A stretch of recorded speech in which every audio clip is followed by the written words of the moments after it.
Bismillahirrahmanirrahim. Assalamualaikum warahmatullahi wabarakatuh. Di sini saya akan menjelaskan tentang forecasting. Pemahaman tentang forecasting. Forecasting sendiri itu adalah merupakan aktivitas memprediksi atau memperkirakan apa yang terjadi di masa yang akan datang dengan waktu yang relatif lama. Pengertian lain dari forecasting sendiri adalah suatu teknik analisa perhitungan yang dilakukan dengan pendekatan kualitatif ataupun kuantitatif untuk melakukan perkiraan peristiwa pada masa depan dengan menggunakan referensi data-data pada masa lalu. Forecasting sendiri biasanya digunakan pada accounting, finance, human resource, marketing, MIS, operasional, produksi.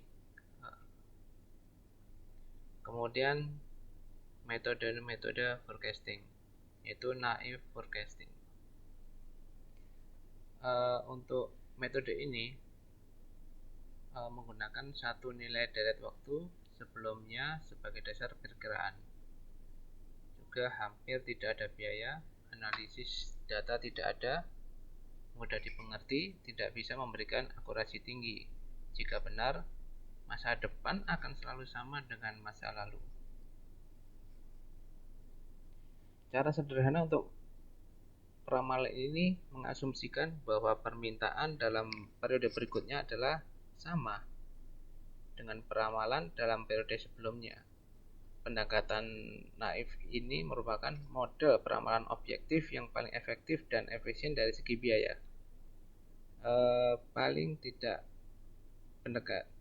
pendekatan naif memberikan titik awal atau perbandingan dengan model lain yang lebih canggih.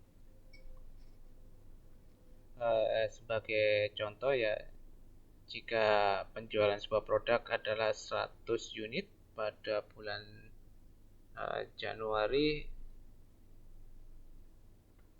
kita dapat meramalkan dengan penjualan pada bulan Februari akan sama, yaitu 100 unit juga. Seperti itu. Kemudian moving average atau MA. Moving average menggunakan sejumlah data aktual terbaru untuk memperlancar. Kemudian metode ini dapat menghalus fluktuasi tiba-tiba dalam pola permintaan untuk menghasilkan estimasi yang stabil. Keuntungan dari metode ini adalah mudah dihitung dan mudah dimengerti. Kerugiannya ya, semua nilai rata-rata memiliki bobot yang sama nantinya. Seperti ini pada grafik ini adalah yang warna biru tua ini adalah aktualnya, sedangkan yang warna pink dan kuning ada merupakan forecast-nya. Jadi tinggal melihat mana yang paling mendekati metode ini antara warna pink dan warna kuning. Kemudian weighted moving average mirip dengan rata-rata penggerak atau dengan moving average.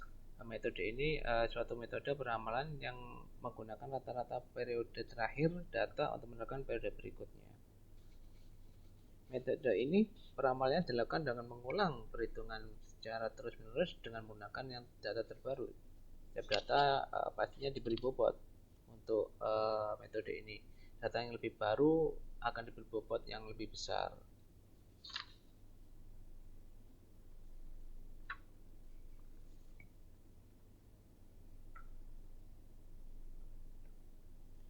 Seperti ini weighted average. Jadi untuk data yang terbaru itu diberi bobot yang lebih besar dari data-data yang sebelumnya. Metode weighted average merupakan pengembangan dari metode moving average. Dalam metode ini peramalan dilakukan dengan mengulang perhitungan secara terus-menerus dengan menggunakan data terbaru.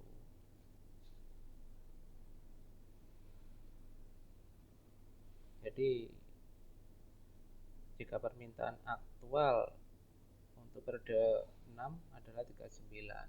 Nah, ini bobot yang diberikan adalah untuk data yang terpadu lebih besar.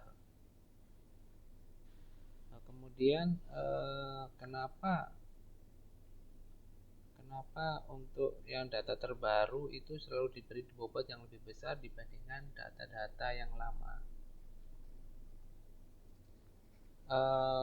Alasannya ya karena dianggap variabel bobot yang lebih besar untuk data yang terbaru daripada data yang paling lama, dikarenakan ya dianggap variabel yang lain yang berpengaruh di bulan itu masih sama dengan bulan depan dibandingkan dengan variabel di 6 bulan atau 12 bulan yang lalu. Jadi variabel-variabel yang berpengaruh di 6 atau 12 bulan yang lalu mungkin sudah banyak perubahan yang terjadi untuk hari ini atau di bulan depan, atau bisa jadi tidak berpengaruh.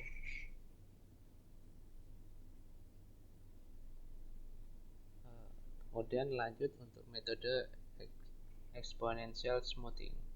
Dalam metode ini peramalan dilakukan dengan mengulang perhitungan secara terus-menerus dengan menggunakan data terbaru. Rumus metode exponential smoothing adalah FT. FT sendiri adalah peramalan atau forecast-nya.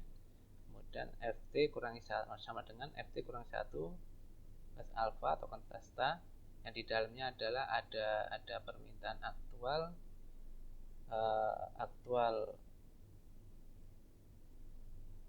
periode yang lalu dikurangi peramalan sebelumnya atau forecast sebelumnya. Untuk forecast di bulan April, maka forecast dikurangi min 1 adalah di bulan Maret. Contohnya yaitu contoh adalah, lalu untuk alfa itu dikali aktual di bulan Maret dikurangi forecast di bulan Maret. Jadi kita memperhitungkan adanya forecast error di mana aktual dikurangi forecast sama dengan forecast error. Jika hasil yang didapat negatif itu juga tidak apa-apa.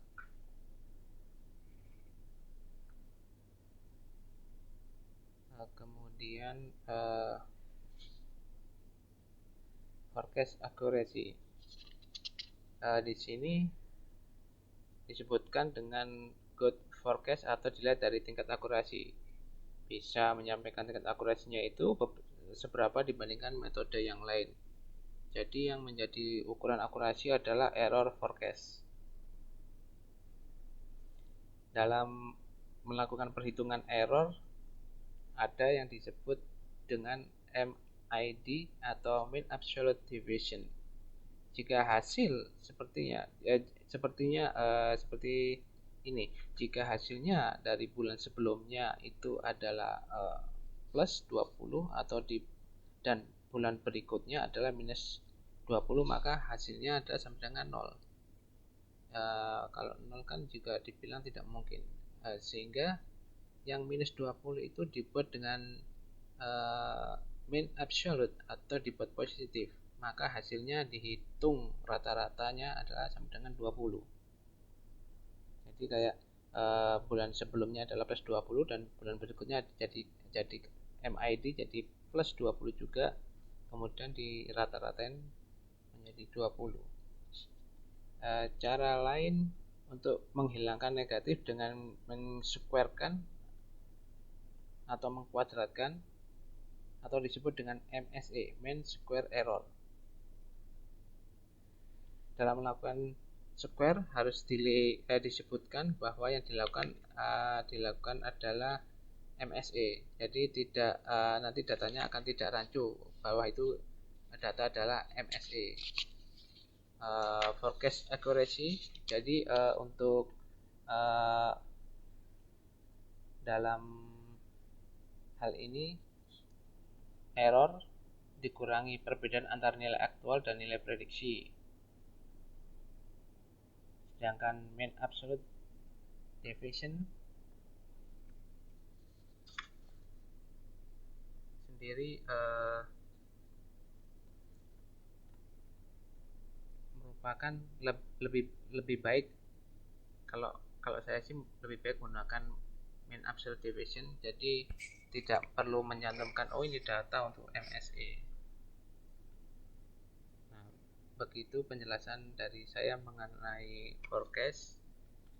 Selebihnya mohon maaf. Terima kasih. Assalamualaikum warahmatullahi wabarakatuh.